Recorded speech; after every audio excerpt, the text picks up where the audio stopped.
When I lost my faith and God reached out to me, I used to be someone who prayed every night. But then, an accident happened. A truck lost control and crashed straight into my car. I survived. The friend sitting next to me didn't.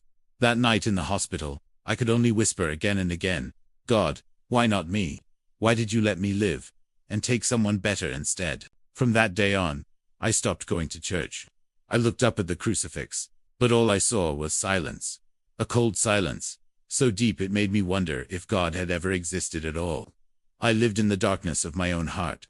Every prayer I'd ever said suddenly felt meaningless. My mother still prayed every morning, while I just walked past her and muttered, "Where is your God when your daughter is in pain like this?" But strange things began to happen. One evening, when I came home from work, I saw my mother kneeling before the altar, tears falling as she whispered, "Lord, please don't abandon me. Don't abandon my child." I turned away, but my chest tightened. Something inside me, something I thought had died, began to move again. A few days later, I met an old man in a cafe. He was quietly reading the Bible, his eyes gentle. When he noticed me looking, he smiled and said, "You know, some miracles aren't meant to make us understand, they're meant to make us change." I asked him, if God is real, why did he take away the person I loved most? He answered softly, "When you suffer, God weeps with you. He doesn't take, he receives." I couldn't reply. That night, I went home and opened the old Bible I had thrown in a drawer long ago. The first page I turned to read, "I will not leave you alone. Even when you walk through darkness, I am with you." I cried for the first time in years. Not because of pain, but because I realized I had never truly listened. A month later, I visited an orphanage with some old friends.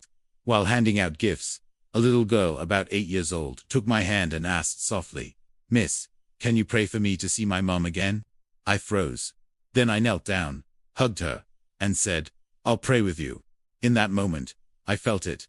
God was there. In the laughter and tears of children who had lost everything, he was there.